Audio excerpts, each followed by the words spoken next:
So we do 2 sprints a day. 7 to 10 in the morning time is growing the business. Whatever your current growth plan is, whether it's hiring, new clients, that's 7 to 10. 7 to 10 in the evening time is getting better at what you're doing. It's sharpening your sword. Think about it, like what kind of logic is to sacrifice your health for improved finances? The pie chart of life is a lot more spread into different areas: health, wealth, love, happiness. The only way to grow an online service-based business is your offer acquires and retains clients. No matter what you're doing, I can't teach you anything else, but I can teach you this because I've just been doing it for 8 years. I've had every fuck up that you can imagine, all equaling a lesson and experience. Adam Power is the founder of Powered University, where he's helped hundreds of people escape the 9-to-5 and scale service-based businesses to 6 and 7 figures. Adam built a 7-figure agency from scratch, and now he's breaking down the exact steps to launch, grow, and scale a wildly profitable service business in 2025. If you're a freelancer, agency owner, or stuck in a job you hate, this is your blueprint to 10K or even 20K months and beyond. Okay. Last time we spoke, you said to me that you were going to change the education space. Yeah. And then you fucking did it. Yeah. Thankfully. How did that come about, man? Because you were at that point we were running the agency. You were kind of falling out of love with it a small bit. And then you were getting ready to launch a university and go all in on that. How was that like internally? Like when did you make that shift? Like when did you identify that, all right, this is the fucking time we're going to fucking go all in on it? So I had the golden handcuffs for a while because my agency was just doing so. It was just doing really well. Like we have, and my clients are great friends of mine. Like everything's just been great with a great team and everything was going great. So, but I was just just such an unpurposeful day. So there was like probably like 8 to 10 week period where I came down in my building in the lounge and I sat, got a coffee. All the staff knew me by my first name. Like I don't even order it, I just bring it over because I was there. I didn't miss a day, right? I felt like a notepad and a pen. Like I just wrote and I was like, what the fuck? I just lacked direction for a while, which is really frustrating, but it was fine. Then I came across a book called Ikigai. And the Ikigai book, I read it twice cover to cover in like 4 weeks. And it was really good, man. And you know, like the exercise where you add things in and stuff like that. And it just, the overlapping things in the middle were just a lot different than I was currently operating my life. So I was like, this is why I'm frustrated, 'cause I'm doing the wrong thing. Like, you know, I'm trying to better myself every day. And then this says in the Bible, the ultimate service to yourself is service to others. So at the time I had, say, 15 brands in our agency. Yes, we're doing a good job for these 15 businesses, but outside of these 15 businesses, I'm doing nothing good to the world. I'm just useless to the world outside of these 15 businesses. You know what I mean? Like maybe I'm inspiring people. I get told that a lot. Maybe I'm inspiring people, right? But I'm not doing good to the world. And that just kept me up awake at night. I'm like, what the fuck is my thing? Like, what's my thing? Like, it's not just to run ads on Facebook and Google. Like that. I'm not born to do that, right? And I knew that. I knew that in the back of my mind for years. And I'm doing that 8 years now. 8 years in 8 years and just gone on 28th of November was 8 years. So like there just had to be another thing. And then I realized that during the day I would do all that current business's work. Then in the evening time, I would be like just voice noting back and forth on Instagram or Twitter. People message me, hey Adam, you know what? When you were starting, how did you do this? And I was like, I just voice note. Oh my God, thanks so much. And I used to enjoy those conversations. And then I was just like, you know, I think I just need to do this is what that my Ikigai was overlapping with that. And then I was like, okay, I can go in here. And the thing is, you fucking said one thing to me before, the infinite game. And I was like, I'm just not playing that. I'm just not playing an infinite game. I mean, it's great. I achieve my goals. Everything's good, but I'm just not playing an infinite game. And the problem with that is that when you're running a business with an outcome of increasing revenue, so the only metric is the money you make, right? Like for the most part, right? You're not measuring a fucking impact. You're not measuring like the feedback to your clients or whatnot. As a result of that, you become disgruntled when the Stripe account doesn't go up, right? And it creates the wrong energy towards what you're doing. Whereas when you're creating the program, you're creating new material and you're helping people, it doesn't matter about the outcome, because all you need to do is focus on the input, and the outcome is inevitable. Yeah, the money when you make, that will just like literally just fucking happen. If you serve people in the right way, it creates a virality mechanism because everyone shares the fact that they've had a great experience. And that is something that you can do forever. And that's why I can do these conversations. I can sit down here and be like, oh, that video got 2,000 views. That one got 18,000 views. It doesn't fucking matter, because the next day I'm doing it again. And you can still do other things around it, right? Because that's the thing with like Ikigai, which is what you're good at, what you can get paid for, and what your demand is. But having said that, you can move your way continuously towards there, because you know, how many guys are in your scenario whereby they're running up some good numbers and they're like, oh, I'm fucking depressed off my game. Where's the drugs? Where's the chicks? Where's the alcohol? Because that is going to fill the void. Just want to take one quick break to ask you one question. Have you been enjoying these episodes? Because if you have, I'd really appreciate it if you subscribe to the channel so that more people can see these episodes and be influenced to build an online business this year. Thank you. Yeah, yeah, exactly. And that's something that I could look into the future and I'm never doing that. Do you know what I mean? Like I'm never doing that. And that's why I was like, I always knew, because I've been studying, like I've been being mentored by Bob Proctor since 2018. So I just knew these things anyway. It's interesting because you knew the things, but you had the frustration of not having to be able to do it. Yeah, I knew the thing, but I was in the wrong vehicle. I was in the wrong vehicle. Like the vehicle I was working every day was not the vehicle of ultimate expression for me. You know what I mean? Isn't it interesting to observe the relationship between clients in an agency and customers in a program? I think it's a super interesting observation, man, because I believe that when you sell to a client, they have to put faith into you. So then you like fuck up a spelling on an ad and they're like, you're a dumbass, which you probably are if you do that. But then in a program, they have to put faith in themselves. So then it's like, Adam, you've enabled me to build a service business, to get a client. And then you become the enabler, which is literally like the teacher mechanism. Because if you were to do it for someone, they bypass the pain and the experience, the two most important components. And then they're just like, oh, well, that's easy because Adam did it for me. It's a different relationship. Yeah, I agree. I never looked at it like that. But that's a very good analogy. And it's like, you know, when you're running an agency, you kind of are, I mean, you don't want to be, you need to really work really hard and develop really good systems to not be just another service provider. But it is a replaceable and frustrating thing, because let's say there's the client, there's you, and then there's the business that you're trying to grow. And you might say to the client, look, man, the Shopify store or the store conversion rate is down 30%. If we don't fix this today, the revenue is going to be down 30% at the end of the month. And they're going to say, nah, don't really think so. And I'm like, but I can't. So there's a big differentiation there. And then that is it's an uphill battle to get this thing in the middle moving in the same direction that I needed to move. Whereas when someone's in, okay, you hired us in to help you achieve, we've already agreed this is your goal. Okay, this is your thing, right? And then when we tell you do something, you do it because you're committed to the mutually beneficial partnership. Now they're both mutually beneficial partnerships, but there's a lot more moving parts in the middle, and it's just there's less of an authority position in the agency side because you're just one part of a bigger puzzle. I think we've tried to solve that in our agency, which is adding in the coaching component to people. Yeah, more like a done with you rather than a done for you. Yeah, so we do the done with you stuff, but I say to all my team, I was like, look, this is the least respected area of the business. You know, they assume it, right? They assume it. But then if you can come in and you only, like, generally people only have access to me once or twice a month, and then I'll come in and we're not talking about like what color is the thumbnail. We're talking about more like higher level vision stuff.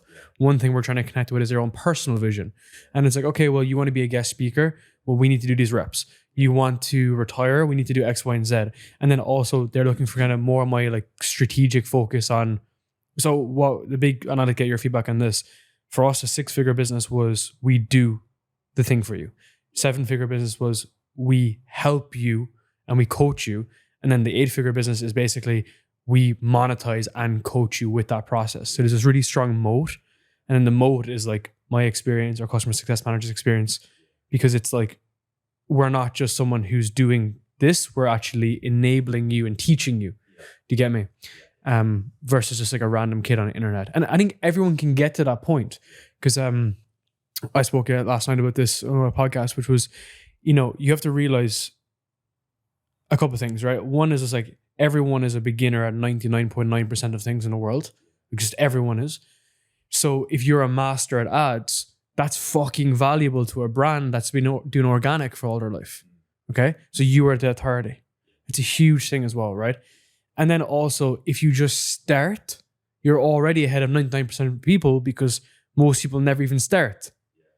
So when you started your agency, when I started my podcast, even though everyone in Cork probably thought we were a loser, they still didn't do it. And then, 8 years later, they still haven't done it, right?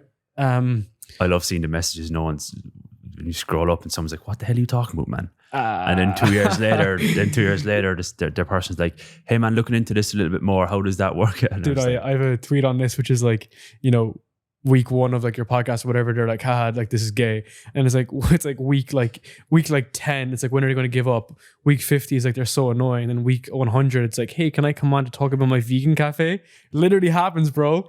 They're like, can I just come on and talk about my cafe? And it's like full spectrum, right? Because everyone claps when you start, and then everyone claps when you finish. But in that middle trudge area where, like, like you're going through fucking hell, and I call it eating concrete. It's literally sticking your head into the curb and just eating the concrete for like 2 years. Yeah. It's tough, man. No one wants to be with you. No, it's very tough. It's very tough. Like it's tough. And that's why people invest in your program. Because they are buying the pain that you have felt since you were a fucking kid and a loser. Because they're looking at that and they're like, well, I'm a loser right now. So they pay for compression of time. Yeah, I agree. They're paying just to get to know they're on the right track, and to just say, like, have that little bit of assurance in regards, like, oh, what I'm doing is working because it's worked before, But I think, like, going back to Cork, like I always say to people, like, I never even saw a fucking wealthy person. I didn't even know what that was. Like, you know what I mean? So I think if you're from London or something, you can go into the city, you can see it. You can you can see people who have done really well in their professional life. I've just never saw that. So I think that's the struggle that I look back and laugh at, is like, just so clueless, man. You know what I mean? But then you just figure out one little bit and try keep on the track. Ireland's an interesting observation of a spot, because you don't have super, super successful people that are extroverted about their wealth. It's not seen, like, you might have some property developer who, like, owns like 80 farms in the back ass of like Mayo, right? But for the most part, you don't see it as overtly. So you don't think that it's like possible, Whereas if you come here or you just fucking open up Twitter and then you see what's actually possible, right? You need exposure therapy. Yeah, you need exposure. You need to be able to just like see it and like taste it and be like, get this, like, feel the feeling of some way, shape or form, so you can create familiarity in your mind and then like try move towards it. But it's definitely very hard when you're like, because for me anyway, for the first like 18 months, 2 years, it was just, it still is today, by the way, but like, what the hell am I doing? You know what I mean? Like, I still have that today, obviously, but in the beginning it was just like, this is crazy. You know what I mean? Like, I didn't even tell anybody. I didn't tell a single person outside of 1 or 2 family members until I had my salary replaced from the job I got fired from, which was striker in Model Farm Road. So I didn't even tell anybody because it was bonkers. And being back home from, even if you bring it up now, like, it's just not common, But I think it's getting more common now, to be fair. But back in 2017, man, people are, I'm going to build an online agency. People are like, what the hell is that? People are like, Adam's losing his mind. And it's interesting because like COVID put this on steroids. I think it compressed 100 years. Yeah, good analogy. Yeah. And I think also buying habits on the other side of the coin. Yeah. People are just more open to buying programs or buying agency services. Like, it's literally never been easier though. Like, I know it sucks and it's tough, but it's never been easier. Like, the concept of, like, even the way I can explain to people is like, you want to solve a painful problem for a specific user that's easy to find online. Whereas before, it was impossible to find a fucking nail salon, right? Whereas now you can find them pretty fucking quickly. also you can find the program to figure out what does the nail salon technician struggle with, and then you can also solve that problem with like ads, right? So like, you know, before then there's another problem in there because the person who was selling the program has never done the thing. You know what I mean? That's another layer of problems that exist in the world. yeah, but that's why I think you have to do. So I always say you have to do it for yourself before you do it for anybody else. Yeah, exactly. So like you can't be a fat personal trainer or a broke financial advisor. Yeah. And I said, and I tweeted recently as well. Someone should make like a school or teachable platform that you have to submit like your P&L. yeah, you have to submit your years in the game to showcase that, oh, okay, you know, you have to be like approved or whatever. And then if you want to say, hey, if you want to scale an agency if you want to make your first 10K, here's someone who's done it with exactly the services that they're teaching in the thing. You know what I mean? So I think that's just That's a good SaaS platform, bro. someone needs to, I'm not doing it, but someone needs I to think do it. WAP are trying to do something like that, which is WAP are verified doing- sellers. you Yeah, know? WAP are doing some good things, man. They're I was only watching trying a to video do like yesterday. that, but it's an interesting observation though. Walk me through, so like you've had with the new program and the whole platform and everything, one interesting thing I've observed is that one, you've a lot of people in it. How do you do that? Two, the community is really good. And then three, the results are really good. So I want to create for people like almost like a roadmap for like how they could start a service business, scale it, and what are the gaps. So I'd like you to kind of fill in those different parameters for people. Yeah. So I think there's a lot of people in there because a lot of people, they would trust me because I would have helped them for free over the years. Like I always said, like, I always just like saved people or like there's people, and I made a free group for a while as well on Discord, but then I deleted it after a while. But I just done free workshops for like months trying to figure out, okay, what do people really need help with, right? And it really, like, I don't hold back anything because Bob Proctor, again, his trainings is based around like abundance. So I never hold back anything. And I don't have any like agenda, if you get me. Like I just live day to day. I don't have an agenda to fucking, to try steer. I don't like have all any like, I just believe karma is real. And I know it's real actually. So I just don't have like an agenda, right? So it's just authentic what I'm teaching. And it's just like my asset that I have is just time and experience.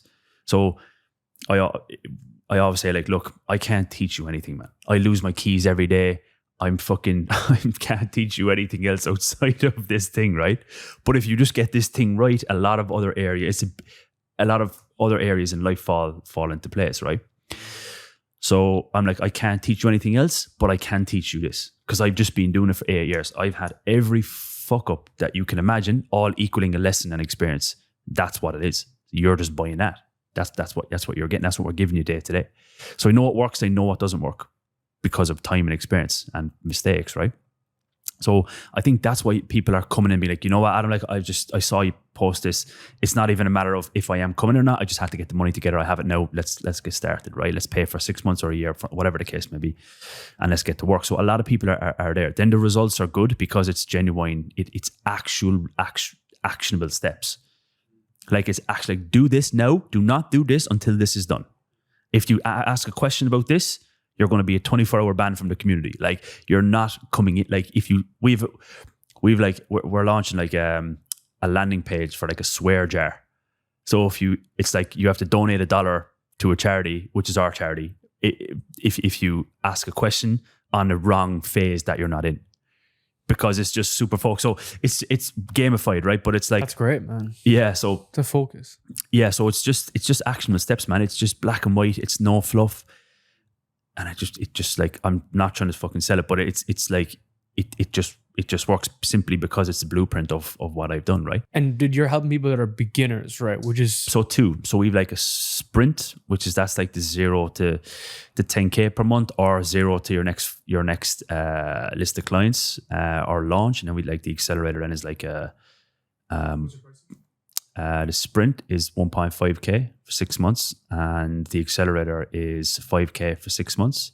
Then the mastermind, which is we only have our first 2 or 3 in there, that's 22K for the year. that's done for you then. So we literally come into your business and grow. But we have written format, same day contract, 5x ROI guarantee, or for everything I do ever, like anything ever I ever do for the last 2 years, I just say, look, just so you're aware, we got a 5x ROI guarantee. Because if you don't get a 5x ROI, I don't fucking want to work. I'm not good enough to be serving you. I don't refund them, but your access is never stopped. If you want a refund, they can get it. But your access is never stopped. You can continuously book calls, me and the team. You can continuously, use our services, work with us, have us update everything for you until you get... Fuck, man. Tell me more about the mechanics of this, because this just seems like you've really set up, because most people don't know how to run a coaching program, right? So like, what's the mechanisms you have? You seem to have one-to-one access. You seem to have... the group component, it seems to be tiered in terms of logic and sequencing. Yeah, it's a lot, man. How did you learn it? I mean, I was in a few programs working with Will Brown, Ravi, and then all my friends over here, bro, are fucking biggest offers in the world, like in all different areas. So obviously a lot of people, again, I help people over the years, and then when I have a question, they're like, I ask a question, Adam, stay there, man. I'm going to be down. Let's get a coffee at 4:00. I'll show you exactly what it is. These are multi-millionaires, people who are coming to help me because they're like, fuck, you helped me before, or you're a nice guy. Reciprocity, bro. Exactly. But they're like, Adam, I had dinner with you 2 or 3 times and you never asked me stupid questions. Like I never like tried to like suck information out of them. You know what I mean? So then they're like, I'll go help you. Yeah, thanks, man. And they're happy to do it as well, by the way. So I've great people, man. I really have great people. And I can kind of just reach out to anybody if I need to. So if I need a specific question, I'll ask somebody for help, and then I'll always pay it back. Like I'll find a podcast, something that I know they're doing. Hey man, here's a podcast. Listen, fast forward to minute 32. Listen for 3 minutes to something in here about XYZ that you ran about before. I think it would be helpful. Fuck, Adam, thanks, man. That's exactly what. Thanks, man. You thought of me there. That's brilliant. So I'll always try to just do that. So then I just have great help that way. But in regards to piecing it together, it just happens so naturally, man. It just happened so naturally because I knew the lessons. Like I knew. Well, you knew the roadmap because you've just, as in, the roadmap of like acquisition, fulfillment, success, retention, and marketing, right? So you know the full span. So what's your roadmap for people? Before we go any further, I have one question for you. Do you want to generate more leads for your business? Well, I've put together an entire system how anyone can use a podcast to generate more leads for their business. And the best part is you don't even need a podcast to get started. I've created an entire guide and framework for you to be able to get more guests, more clients, more customers, more people in your pipeline and generate more revenue. This exact system is available right in the description down below, and you'll be able to leverage a podcast to generate more leads for your business and be able to increase your exposure, increase your authority, and increase your influence in your industry. So check that out right down below. So they go through a phased approach, and it is you get an enrollment call. So depending on where you are, like we do an audit on your current situation and your current offer. An offer is a massive thing as well. Yeah, like a lot of people, like I used to think 2-3 years ago, I know how to make a good offer. I didn't. So now I've really studied that a lot. So that's a big thing. What did you learn? In the offer? Yeah.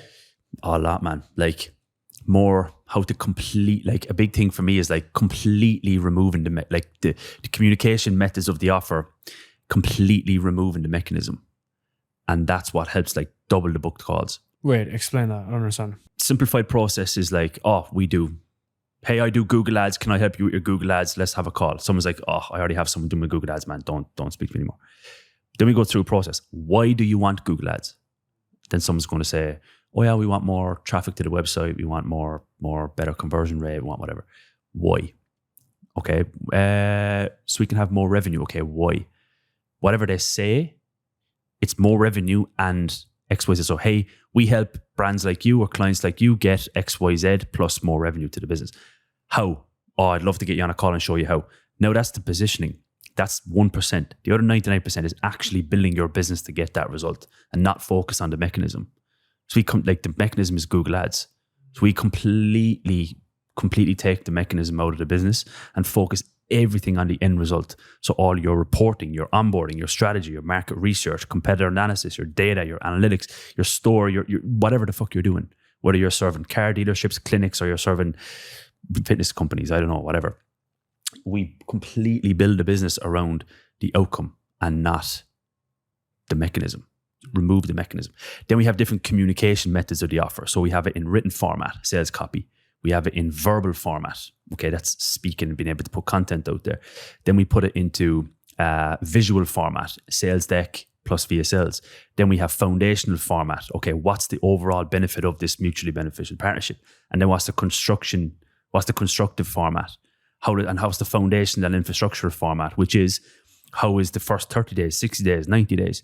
And like, I'm talking like when we build an offer now, it's like a 17-page document. Whereas my old offer used to be, hey, we help you get X, Y, Z in white. That's just a headline. That's literally like not even, that's just so, like I used to think that was a good offer. But now it's so far away. It's like a tip, it's like an ice, and I think people's offers are like an iceberg. The tip of the iceberg is visible, but then there's like this fucking huge area. And now all this area that's designed and mapped out is just, it's just the core messaging of the company. Is that the roadmap of what you're going to execute as the service provider? It's exactly what you do. And here's the thing, it's all natural as well. So like if your offer is good, you need zero sales training, right? But you need zero. So we actually block the sales. We have minimal anyway. We block all the sales training in the program until the offer is completed. Because I'm like, you shouldn't need this. Because if this is so good, you don't need this. Because if someone's coming to you and they're getting exactly what they want in their language, and your business is not just positioned to say it, it actually delivers that. You know what I mean? Like, do you actually achieve the outcome that the partner that you work with wants? And then it's communicated at scale. People are more interested in coming in, aka you create the garden, the butterflies, dream clients come to the garden, and not only they come to the garden, they stay in the garden because your offer is positioned 30, 60, 90, 1 year, 2 year, 5 year. So the butterflies, aka your dream clients, are in the garden and they're in the garden forever. Because the number one failure of agencies is churn, by the way. Churn, make $1 million agency, churn 15% month on month, you're stacking shelves in Tesco 7 months later. 15% a month, Jesus fucking Christ. So that's what I'm saying. And a SOP that we have is like a monthly report. Hey, you got 10 clients. How many clients you got now? If it's less than 8, okay, you got a 20% churn. You do know a fair mechanism should kick in now productively for you to not see that. Which means that, like I said to people, you're like, I'm going back to, I don't have any qualifications or school, so I have like an ultimate fair. Oh, bro. Which you do as well. So yeah.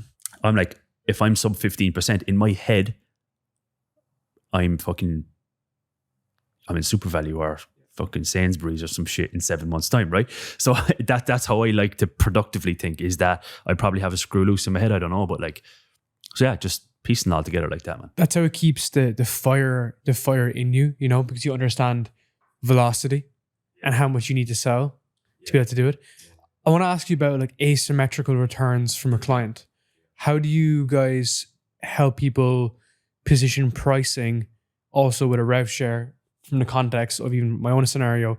We have some clients that make us 200K a year. Some clients make us 100K a year. Some clients make us 7K a year. And it's about finding the outliers that have the asymmetrical non-linear returns. It's fucking hard, which is why they're an outlier. It's literally by design of the universe.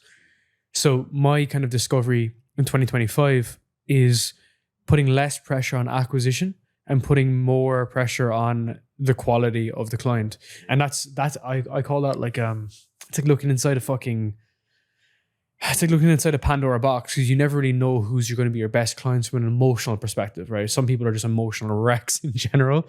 The guys you think that are chill are the ones that fucking, you know, bang their head off the wall, and vice versa. So how do you think about that? Because have you seen like asymmetrical returns for some of your clients? Yeah, so we see, like, I like to position a really good situation that's like super profitable. I like an everyone's happy scenario, because if you're overpriced, in the back of your mind, you're like, oh, this is only, am I going to get another month out of this? It's not really going to work. Like in the back of your mind, you're kind of not really fully committed to the client because you know you're expensive. You can see their revenue. You can see how much they're paying you. You can see, you have like an outline of their profitability essentially. So you know, oh, I'm a bit priced myself away. So you might get 3-4 months out of that client.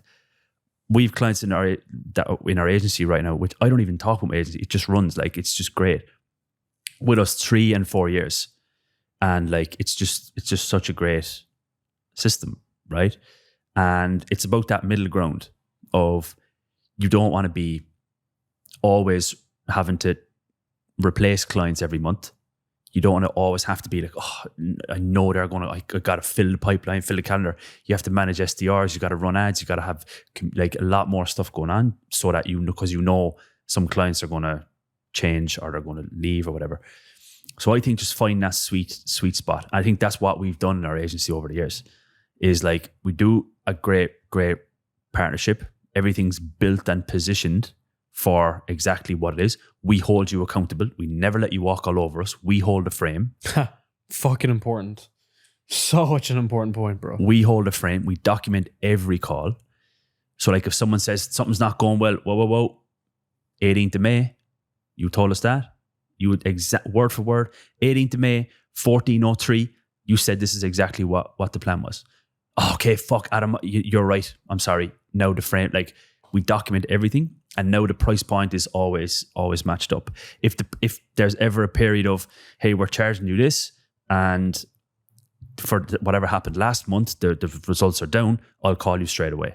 Like we have a zap that I'll be notified, and I'll call the client before we send the report. Hey, just to let you know, something happened this month. I just noticed we're out of stock of the best sellers, and the sales the returns are down 22%. Just want to pre-warn you, we've 7 things going in place from the first of this next month to fix them. All right, Adam, perfect. All right, cheers, thanks for letting me know, man. Rather than giving them a big shock, calling me, what the hell is going on? Like, you got to kind of just be ahead of the game a little bit. So a lot of it's logical common sense. And then the period of time, like let's just say someone pays $7,000 a month and they're with you for a year. Like that person's worth $84,000 a year.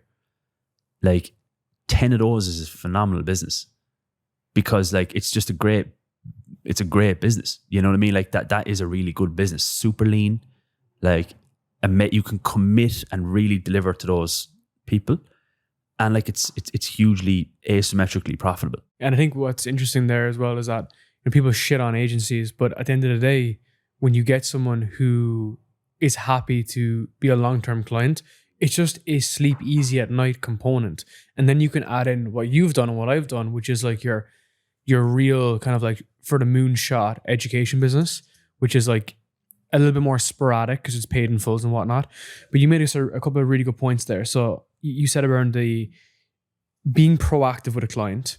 And I learned this from Shana Hanif, which is like basically you want to foreshadow those events and keep them continuously up the loop. Like that's literally your job, right? It's your job is to be that one step ahead that most people are not even thinking about. And then that becomes, again, your unique mechanism. Your unique mechanism is that you actually give a fuck. Yeah, but that's the massive thing because like I said there with the offer, right?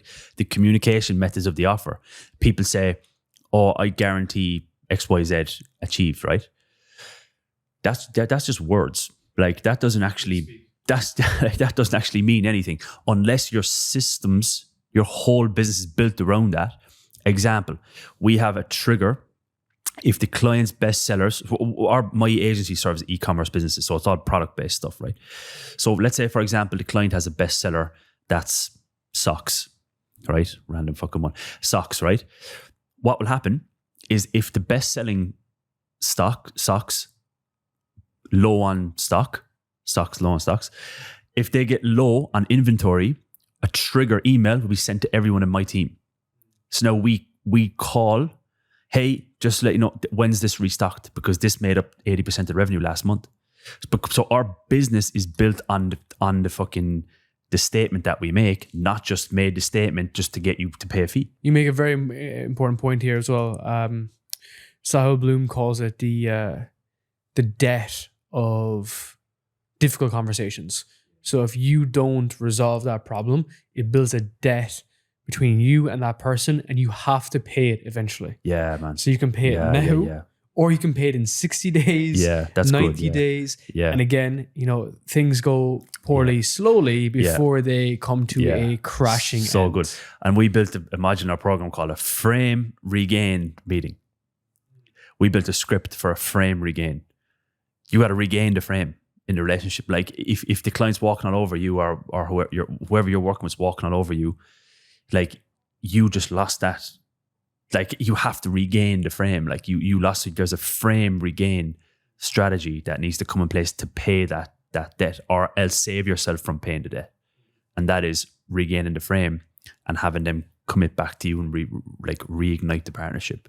That's a phenomenal lesson that's learned over the years, because I never knew that in the beginning, by the way. Hey, I'm doing really good for this client, I'm going above and beyond, but they don't respect me, or they don't reply, or whatever. That was when I was by myself.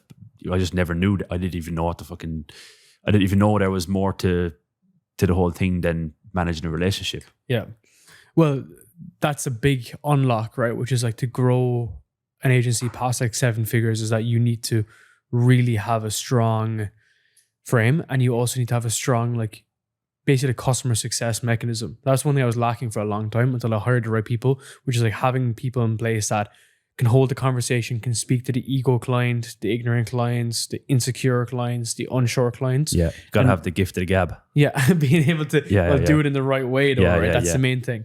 Is that, unlike if you're someone who has like a very like combative style of discussion or debate, that's not going to be well received, right? So you have two answers here. You can go fucking solve it for the next 6 months, or you can hire someone to solve it for you immediately. Tell me a bit more about other aspects you see agency owners in your program fall down. Like, what are the biggest things that people are completely shooting themselves in the foot? So my problem is not actually agency owners. Mine's just service-based businesses. We got PTs in there. We got real estate developers in there. We got software developers in there. We got whoever. Like, it's just it's a very different thing. But you mean some of the things that people are doing that's not yeah, serving like them? what are you observing that even through your calls, and people are like, they're doing this, and it's like, okay, fucking stop doing that. Like, what are things that are shooting themselves in the foot? Yeah. Nothing massive comes to mind, but a lot of small things. Like, so people are not focused on growth. So I think that's like, what's not growing is dying. Another lesson from Bob Proctor, but what's not growing is dying. All right. So a lot of people stop and start. Like, I'm going to stop taking on clients now. I'm going to stop building my brand. I'm going to delete. I'm going to stop going on LinkedIn. I'm going to stop doing everything. And then in 3 months' time, when I get, whatever, then it's momentum, right? It takes so long to get the momentum back. So you actually lose, if you say that you're losing months and months of growth. So what's not growing is dying. That's just a universal fact that people just need to accept, really, right? But it's the same in fitness, right? Yeah, you can't maintain a physique. Exactly. You're either getting bigger, or you're getting leaner, or you're getting fatter, or you're getting skinnier. Exactly. And that's a big thing with online businesses. So we preach like a 7 to 10 thing, right? 7, that's our, like, I say to people in the program, like, what's your 7 to 10? Or report your 7 to 10. And what 7 to 10 is, it's an analogy of like a sprint in the day. So we do 2 sprints a day, 7 to 10 in the morning time. So you wake up 6:45, do whatever the fuck you want to do. I don't care if you meditate, yoga, whatever you do. Which my morning routine right now is it's nothing. It used to be loads of steps. Now it's nothing, right? Which is funny. But so we do 7 to 10. 7 to 10 in the morning is growing the business. So that's like making sure you hit KPIs daily, content, cold email. We do a lot. The biggest success we have is SMS. So we do outbound SMS. Yeah, we have our own software on that we do outbound SMS in a CRM, right? So we get traffic to the funnel. We make sure you give out 100 lead magnets a day. We make sure you send 500 to 1,000 SMS messages to exact potential clients every day. Make sure your cold email is running, your DMs, you got SDRs, whatever you're doing in that position. Make sure that's all done 7 to 10. And you're replying, you're voice noting, you're booking meetings, etc. You're hiring, whatever your current growth plan is, whether it's hiring new clients, building the brand, creating, like, that's 7 to 10. 7 to 10 in the evening time is getting better at what you're doing. It's sharpening your sword. So we say like instead of watching Game of Thrones or whatever, get better at what you're doing. Edutainment, as Ty Lopez says, like watch a podcast. Where do you lack right now? So in the day, develop, I lack this one thing. I'm not getting a really good result on this specific thing. Now, never go to sleep with a problem. So solve the problem before you, so you wake up in the morning, you're more freely. Because I think if you just have loads of problems and then you watch TV at nighttime, every day you're waking up more, the load is more heavier, right? And I'm not trying to be like a fucking motivation bro on a podcast, but like, it's just a bit logical sense, right? Like whatever the blocker in your business is, 7 to 10 in the evening time, do that and focus on retaining clients, keeping them happier, keeping results better, etc. So now you're growing and getting better at the same day. And the only way to grow an online service-based business is your offer acquires and retains clients, no matter what you're doing. Whether you're a PT, whether you're a fucking real estate developer, whether you own a recruitment firm, whether you're doing ads, email copywriting, it's all the same thing. You get a good offer that's designed to acquire and retain clients. You can create fucking infinite wealth with just doing that. So the 7 to 10 in the morning, acquisition. 7 to 10 in the evening time, retention. Now the 7 to 10 is an analogy. It can be 6 to 9. It can be fucking 10 to 12. It can be like, it's just an analogy. So a lot of people, it's what they're doing with their time. Going back to your question. A lot of people they're not using their time efficiently. So I'm like, okay, what 7 to 10 this morning, what did you do? And they'll say, I woke up, email my client I'd send 3 emails to my current clients, and then I had to go into the store to buy a new camera battery. And I'm like, no, that's not what you do. You're not focused on the 7 to 10. And it has to become a habit. You've got to do it for 21 days and then do it for 85 days or whatever the number is. And it's the needle movers, right? It's the things that actually grow a business. Exactly. And people who really scale, like people who really come in when they're like, we've people that are coming in making to our communities making like 7-8K a month with offers, and now they're making 35. Like it's just that. And it's funny because when you're sub 50K, it's literally just doing more. If probably even more than 50K, it's also just doing more as well, right? To some degree. But the evening slot is the system that you built. Exactly. It's the system. It's the system it, that you're ability to get better at what you're doing. Like and to get dude, better. Like you can use AI to review a lot of that stuff. Now that's the best part about it, right? If you're putting out your cold outreach and you're using instantly and you see the responses, you don't have to you don't need like a fucking, you don't need like an analyst or to be even analytical to review your stuff anymore. You can just use like AI to do it. Like that's the big unlock, right? You can use it to improve your business, but you can also do it to find those gaping holes, right? Let's say it's your copy. Those small different things, because the reason why I'm saying that is because without AI, when we started in 2022, it was a shit show, bro. Like we had to do like, I don't know who told me this, but basically the thing with like service businesses is that the more complex it is, the easier it is to retain the client, but harder it is to scale because it's complex per client. So our workflow is pretty long, okay? So that would mean that it's difficult to scale. But the big advantage for us was investing in the systems so that we could take on more people, and then investing in like AI tools that wasn't shit, right? That would actually work. And like, that's how we can fulfill 40, 50 clients at once, right? Which is fucking wild, right? But you built that in a workflow, whether it's the morning or the night, or it's under one of those. And starting with me. That's the important part. Exactly. Because I looked at the workflow and it's like, okay, we record today. We got to make sure the cameras aren't like retarded and not broken. We got to make sure the audio works. And then it's like making it easier, making it simpler, and growing it further. And then using the things around us, around the fringe. Because I do think like agencies or service business, whatever way you put it, can have an asymmetrical return if they're set up correctly. And the perfect example for us is sponsorships. Like we make a ton of cash on a lower percentage, obviously because it's for the brand or for the podcast, but it has an unlimited upside. So you have this component if it's well built. But dude, like genuinely, those laps that you're doing in the morning, nobody's doing them.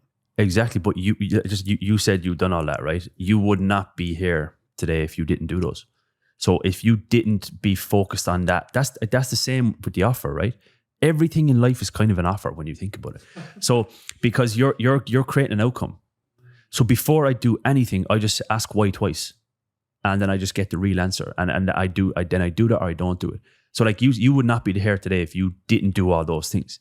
So if you say, no, I'm not going to build a workflow today because it's super important that I go buy a new charger for my camera, or like you can do that outside of those blocks that you separate. You put the reps in, like, you know, if you, all that's around what you said there, the workflows. The workflow is technically built around retention of current clients, to retain them for longer and deliver better. If you didn't do those, and let's say you churn 50% of your clients over the last, since 2022, you would literally not be anywhere close to where you are today. And that's your key and that's what you've built in your businesses to be able to allow you to get to where you are today, right? So it's a very different thing. And that's the problem. That's the answer to the question is doing those things daily. If you said, no, I can't do that because I have to watch the new Joe Rogan, but that's productive, right? Elon Musk is on Joe Rogan. I need to watch 3 hours of that, but I'm not going to build a workflow for a client, but I'm going to watch Joe Rogan. But I'll take loads of notes though. Like your mind, there's a subconscious fear and your mind will convince you that's a logical thing to do. And then you do it. So the people who win, the people who break those fear barriers, basically, which is another lesson, they do those things and those things just compound. And then when they compound, you start to get the result. And then when you take on a client, you previously took them on for your average is 4 months. Now you're getting 8 months out of the client. Just if you do nothing else, but you get 4 to 8 months, you double the revenue. You literally double your own revenue with the same flow, the same team, the same everything. You double the revenue because you get 8 months. So just doing that. So a lot of it's, I sent an email to my newsletter first. I'm just doing it myself now. This morning, I was like, a big lesson that I got in the last 6 months was removing things rather than adding things. And 100%. like, just, you know, so anyway, back to the question. But in the beginning, though, you need to do all those things to figure out what you're good at, right? Yeah. It's kind of like how you're acquiring customers. Like for me, it's organic content and I just like video and it's also enjoyable and I can do it infinitely. So it's easier for me to do this. It's not direct response, right? But it's a different mechanism, it's a different modality. And writing, I enjoy. So I can do that longer. And then therefore, have you read 10X Easier than 2X? Fuck, bro. You have to fucking read it. I read 10X Rule by Grant Cardone. No. 10X is Easier than 2X is an amazing book. I've said it like every day on this podcast so far. The whole logic is like to get that 10X exponent in your business, you need to you don't need to focus on anything that gives you like a 2X thing. So it's not basically like, you know, sending another outreach to the same client. That's not going to give you a 10X effect. Now it depends if you're starting, of course. But if you're like someone like where you are right now, it's, let's say you're doing like 100K a month.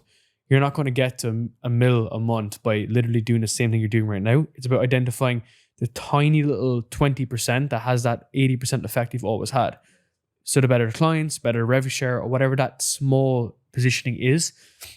And that's what allows you to eliminate so much stuff, to get rid of. And a part of that book, which is kind of scary, which is like, you need to understand, you need to give up all your limiting beliefs as to what you have right now. You need to forget everything that you believe right now to get to the next stage.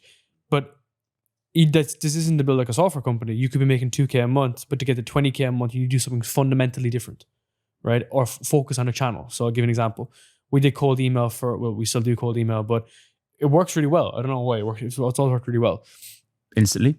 Yeah. I used to use Lemlist, and then Google got so fucked up, you know, on the back end, and now I'm using Instantly. Yeah, Instantly. Shout out to Nils, man. Yeah, Instantly is really good, man. It's way better than Smartly, that's for sure anyway. Instantly is so good. But basically, like, if you have one acquisition channel that's outperforming, you can just focus on that to get to 50K a month or 100K a month, right? Yeah, that's it. So when people come in after the offers, but we give them 16 methods and then we say, you need to pick 3. Test 16 and pick 3. You know, scale the fuck out of them. Yeah. The CEO, Eamon, had him on the podcast before, and he was like, his whole thing is taking like 7 figures entrepreneurs to 8 figures a year, or even to 9 figures a year. And he was like, the first thing you need to do is 3 different parts of his offer. And the first one is just like acquisition. And he was like, bro, like, you don't need all of them. Like, you can just use LinkedIn, or you can just use IG, but you can just do one, because many companies get to 10 million a year doing one, right? And that's that this should help you to be able to crystallize the fact that you don't need to do more. The majority of my guests run content businesses. They've used content as the main element of their business to drive more revenue and build their influence online. We've been doing this through a podcast for many years. We have many guests, clients, and even customers use a podcast as their main source of driving more revenue for their business and building their influence online. And we're offering a handful of spots to book in a call with our team to learn how you, yes, you, can leverage a podcast to generate more revenue for your business and drive your influence online. Many of our clients and customers start from nothing, but each one of them are action takers and they want to learn more about how to build a podcast and a brand right around their business. So if you want to learn more and you're really interested in building a podcast, check out the link down below and book in a free call with our customer success manager, and he will guide you into how you can build and generate more revenue from your podcast this year. That's same in our agency. Like when a client comes in, they're making, I don't know, 3-4 million a year or something, and they want to be like, we want to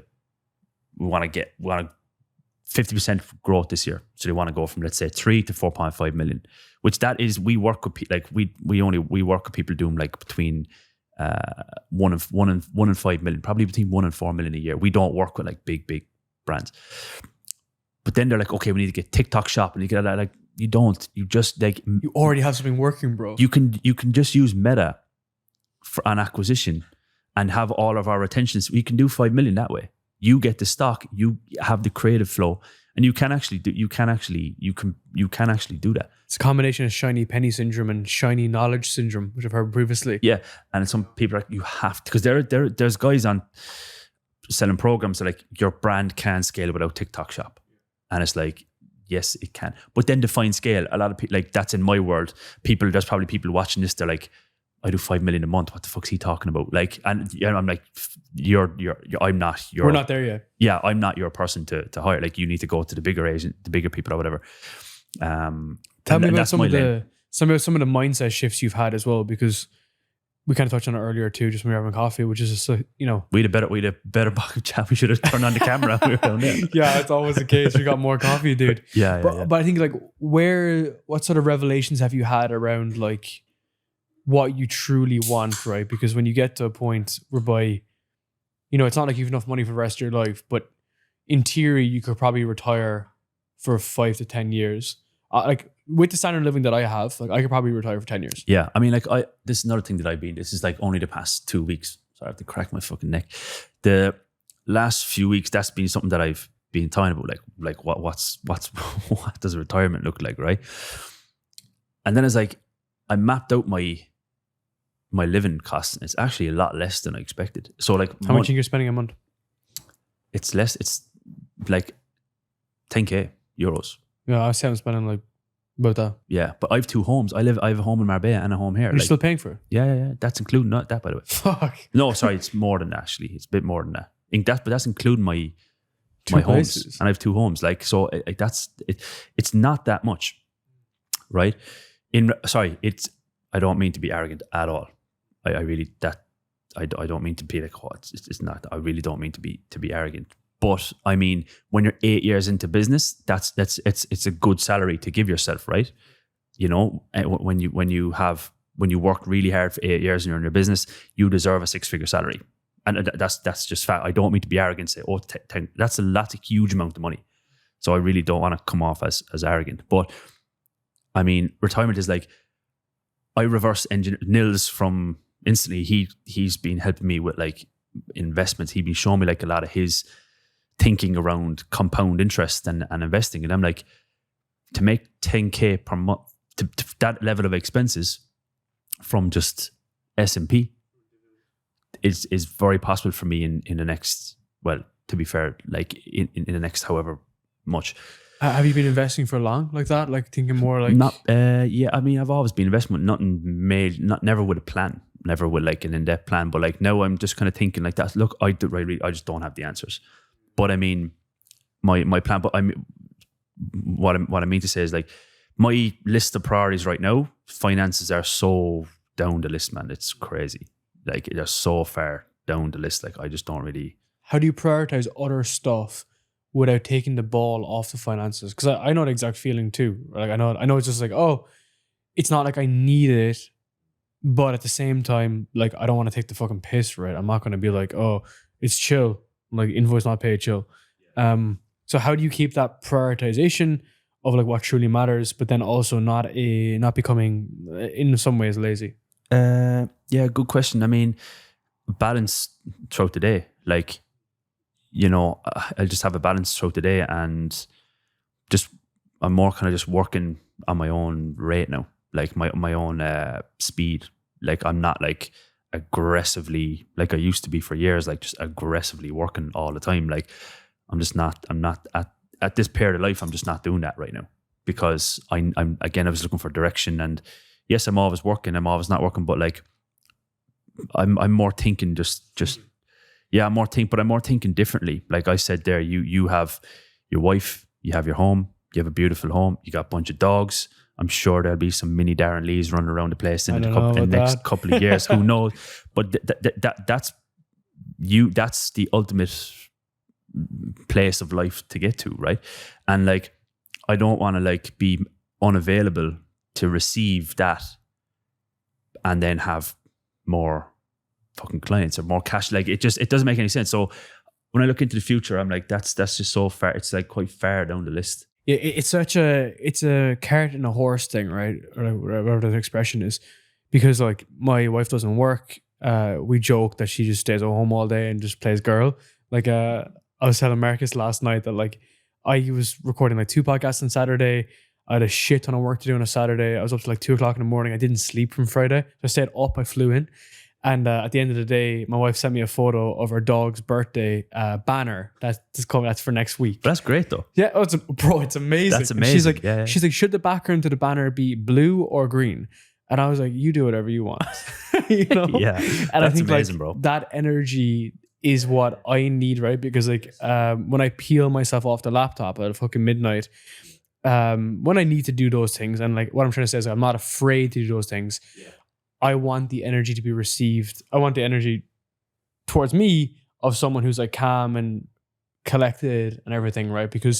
And the reason I'm saying that is because you only get to that point when you have got your shit together, right? And it's like, of course, you can, if you're broke, you can find women who are also not money driven and not money like hungry, looking for a Prada bag. But again, you will struggle then, right? And like, rough roads end smooth, smooth roads end rough, right? And I grew up with no money, and I'm fucking never going back there, bro. No, same, like, bro. dude, I'll do the 20 hours a day. Yeah, same, yeah. And I think you have the skills, right? And hopefully I fucking have the skills as well, which is just like speaking to people, selling shit that's pretty expensive. Solving problem. Yeah, and then just not letting it slip out the back. You know, 90% of the world is just not having a back door that people fall out of. Relationships, friendships, everything, your health and stuff.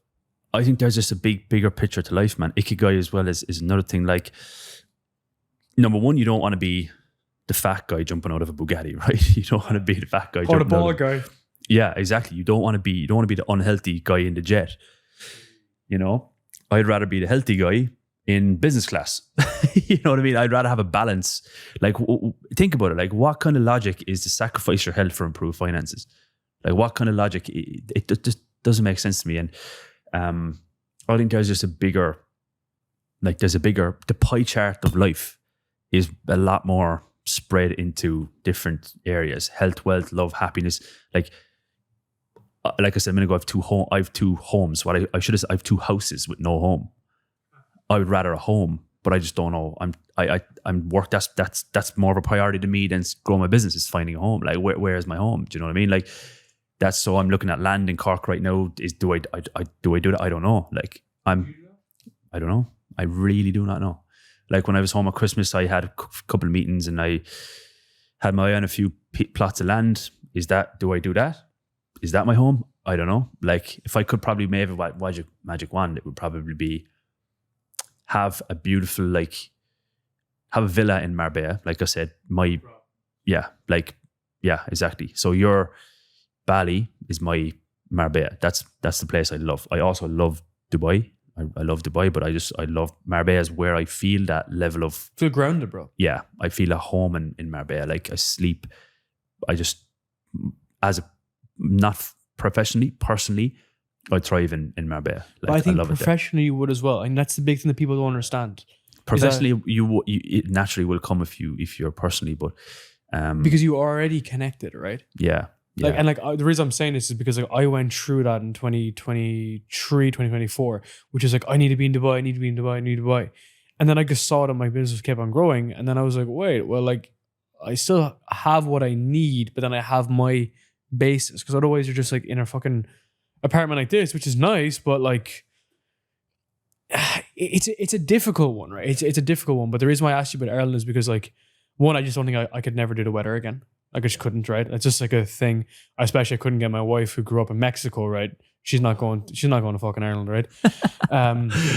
There's that side. And then I do think like the energy, I know it's kind of like a bit controversial, but I just don't get that same conducive energy. It's different parts of life, right? If your goal is to like succeed in corporate, then Bali's not going to be the place to go. You know what I mean? Like it's everyone's on different journeys, man. You got to find what's right for you. You know what I mean? And that's the journey of life, and that's my priority, bro. If I'm honest with you, if I can grow 1% every month and personally move into a better position in thing like we just launched the sportswear brand. Yeah, what's going on with that? I know you were saying like you have so much different brands and like how did it all connect with everything? Yeah, so I sold the other brands. I walked away from that way too much. Again, an experiment. Way too much in terms of way too much on my plate, like too much going on. During COVID, we were building like a brand group, and that was going well. But then post COVID, it was like fuck, margins are like razor thin.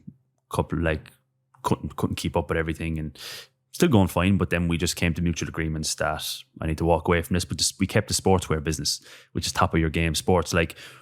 That's something that's going to actually be a complete liability. It's profitable, but like my time is, if my goal was to professionally grow a lot more, it would be done within my agency or education business. It would be more consulting offers, right? But the sportswear thing is something that I really enjoy doing. And I want to express, that's an expression that I want to develop into 2025. Creative. That's what content is for me, bro. Yeah, exactly. But like, that's something that I want to be building because it's exciting. It's never going to pay me, by the way. You don't get a salary from a brand for years and years. Same with a podcast. Yeah, it's the business around it. Dude, exactly. It was Louis that said it to me. Yeah. When it was on his podcast, he was like, if it wasn't, he was like, my podcast is making me, is keeping the creativity in me. Otherwise, I'd just be like a business bro banging my head off the wall looking for another 10K a month, right? Because like even the process of bringing stuff here enabled me to be like, okay, I have to put that camera into a suitcase and I put that one into a guitar case. And that like element, your travel bag. Dude, I got like a 200 mesh of the guitar case. I think something though that you don't appreciate of yourself is just like how dialed in you are on the mental side, mindset side. Yeah, but that's because I work on that. I know, but that's what I mean. Like it's an area that you probably do, you maybe do realize it too, but I think that's a huge differentiator for you just over what you've done in your career. Yeah, because I obviously, my biggest competition is the older me. Older you? Like the older me, like I'm trying to just be so far away from him. Previous, yeah. That's my comment. Like if someone's like, oh, I have a similar business, but I'm doing 20%, but I'm like, I'm so happy for you, bro. I do like that. I do not get competitive that way. You're like intrinsic. So. Yeah, that's never been a goal of mine. My goal is like, fuck, I started from here. I'm now I'm further away from that guy. Like that guy who was just scared of the world, living in fear. Like, do you have any element of scarcity anymore? I think I have a healthy paranoia. Yeah, Like, I think we talked about that in our last podcast. Like you need to have that bite. Yeah, probably. Yeah, I mean, I definitely have a probably healthy paranoia. But yeah, the mental side is just something that I'd rather work on that than. I just like working on that, and that's why I think I remain calm a lot of the time. If I don't know James Blackwell well, but I know that you're very close to him, but if I mirror some of his attitudes from yours, it's very similar. You know, like he's worked a lot on that side and like he's super fucking successful, you know? But just from observation, it looks like that he has taught you a lot about that. Maybe there's a few other people too, but that's just kind of something that's like very obvious. Maybe that's why you chime really well, like your network of those people that aren't just business bros, right? You know, there's a delineation there. Yeah, like me and my friends over here in Dubai, in James, Nils, like everybody, like they're all fucking so far ahead of me, which is great for me. But they see the potential in me, and they say like, fuck, you know, like Adam, we're 5, 6, 7, 8 years older than you, but you're ahead of us when we were your age. Like, so even though the times are also different, but they're also so we have a really good relationship that way. Like, I'm in the group chats in Dubai that like people are, that like with some really successful guys, and it's so great to get information from those groups that I'm constantly in, and they've all taught me a lot. But when we meet up again, it's a very healthy conversation in regards to all the pillars of life. Like James gives me so much. He doesn't even know how much he's given to me, because most of the time the stuff that he doesn't know, I'm just watching him. Like he just like, whereas in his house, I have my laptop, his laptop. I'm just watching him, his setup, and I'm like, fuck, that's genius. But he doesn't even know that he's given that to me. Or I hear him on a call or whatever, like the way he, you know, manages personal assistants or whatever he's doing, right? Whatever he's doing, but I pick up on all of that. And I try to, so whenever I'm with my friends, actually, funny thing I do, I email myself. Whenever I'm out with all my friends, right, I always email myself. What I mean by that is I will write myself an email. Hey, Adam, we're at dinner here, or we're at the fucking XYZ, we're at the event here, whatever we're doing. I'll just take down loads of notes. Whenever some of them are talking or speaking, I'll write that in an email, and I'll email myself. And then next day when I wake up, go on the computer, I have an email from myself with everything that I picked up yesterday and everything what I should implement. So honestly, like being around the right friends has so powerful for me. So powerful for me. If you think about it too, the reason why you're there is because, like, one, obviously your mates, but two, there's like a mentorship element from them, because you're someone, again, who's not like a taker, like you're a giver. So you're giving what you can out to the world, which is why they're so helpful to you. It's a very interesting observation. And because everyone else has to pay for that access, right? Because if you're someone who's a taker, you quite literally have to pay for it. Yeah, exactly. Yeah, and like I just don't have anything to fucking, like, I'm just content. Is that good or bad? I don't know, but like I'm just content. So there's no urgent thing where I'm bringing somebody, hey, tell me this. How do you do this? Like they're just, you know what I mean? Like I see people, like when we go somewhere, some guys will come up to them, some of my friends, and be like, you know, if you were starting an XYZ program today, what would you do? And then my friends are like, oh my God, like get me out of here. You know what I mean? And I look and laughed, and I was like, there's a awareness that you have to have that of regards to like the social setting, and not to be, because when you think about it like that, like you're going up to someone, he's going to give you, you're just, it's like a vampire energy, right? You're just taking all his knowledge and just being like, thank you, and walking away. Like people are happy to give, but there has to be like a mutually beneficial relationship that happens there, you know, and you just don't want to, like if I just walked up to you, if I just saw you in the lobby, Darren, how do I start a podcast? Hey man, you have a podcast? Yeah. How do I start one?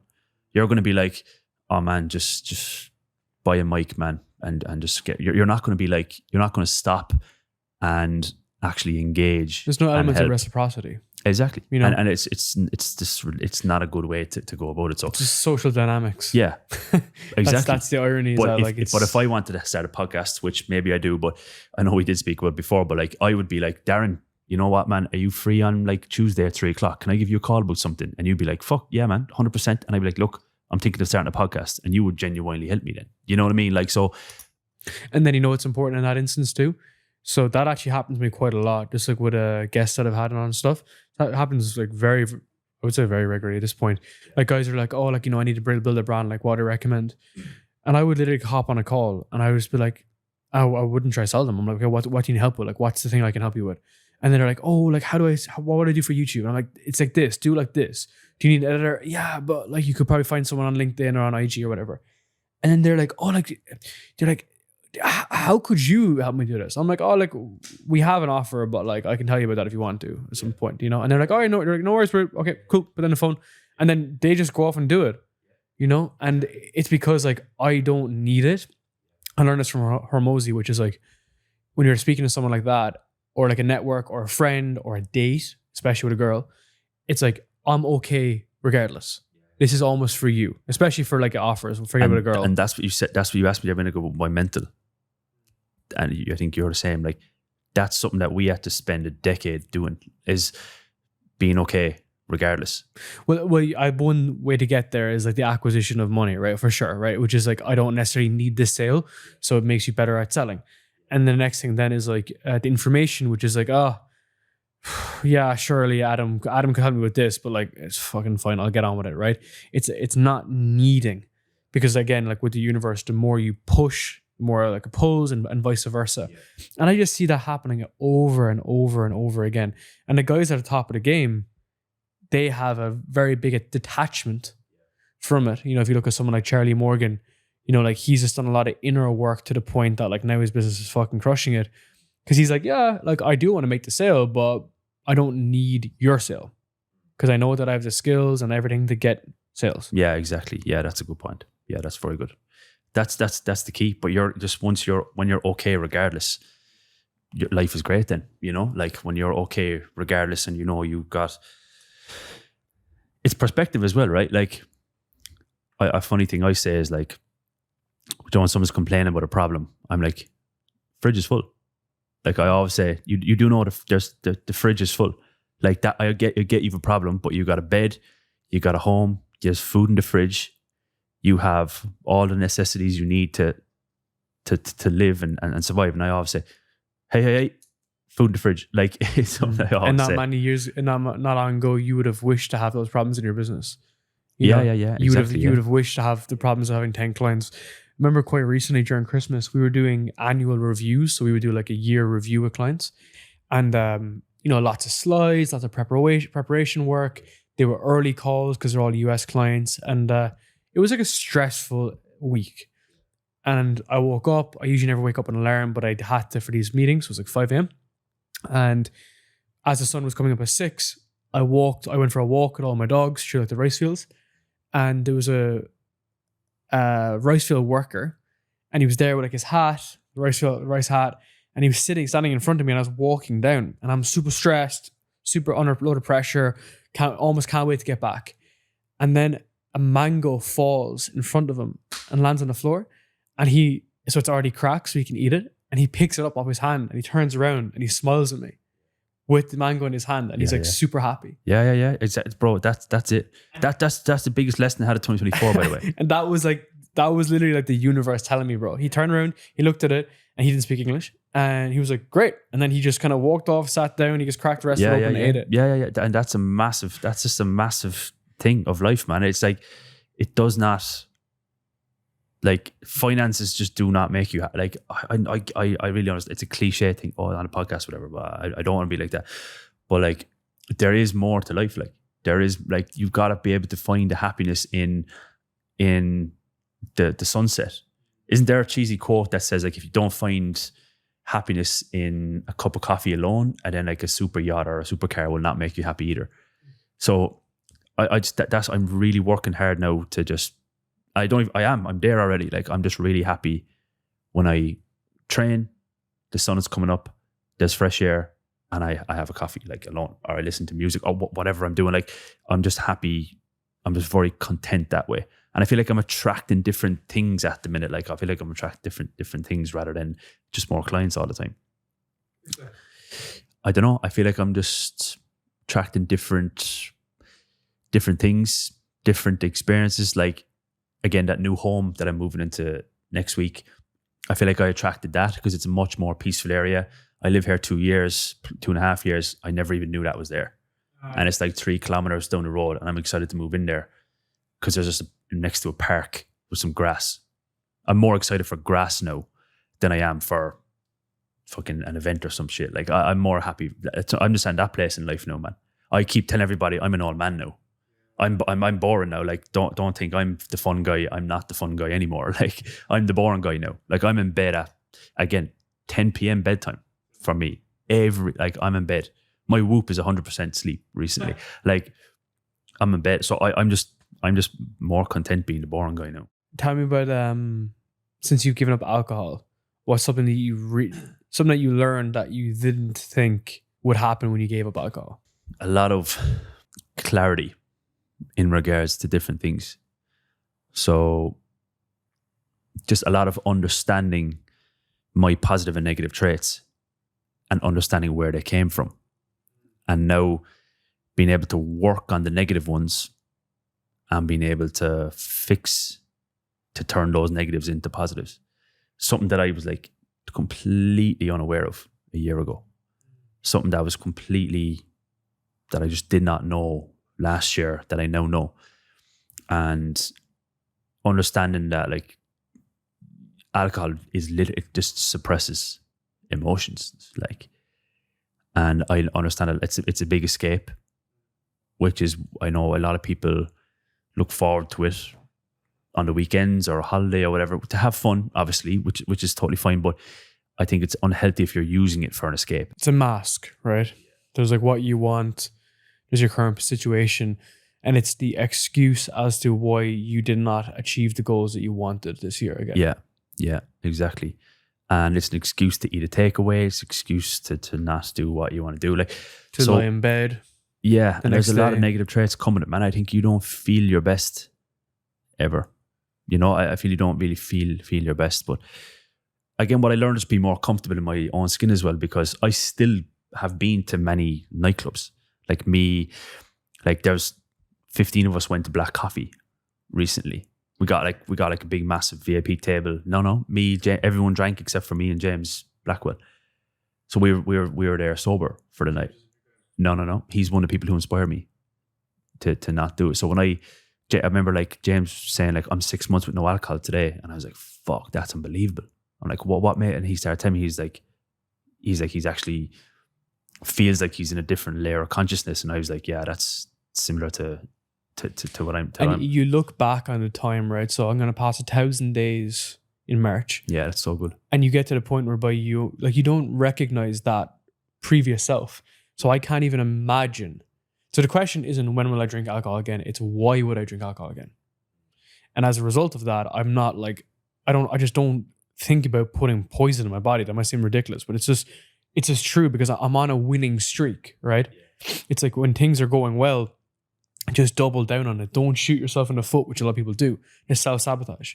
And binge drinking and going out and going on a session is a form of self-sabotage, 100%. And even like I've gone very deep into like the marketing of alcohol, and without going to conspiracy theory vibes, but the whole logic was before it was meant to be around celebration. And then they brought it in for commiseration. They brought it in for all these different components of like, if you're sad, if you're depressed, if you're lonely, if you're happy, if you're winning, we bring alcohol into it. And then, you know, the alcohol industry is so fucking big that it sponsors the Champions League and the Heineken Cup.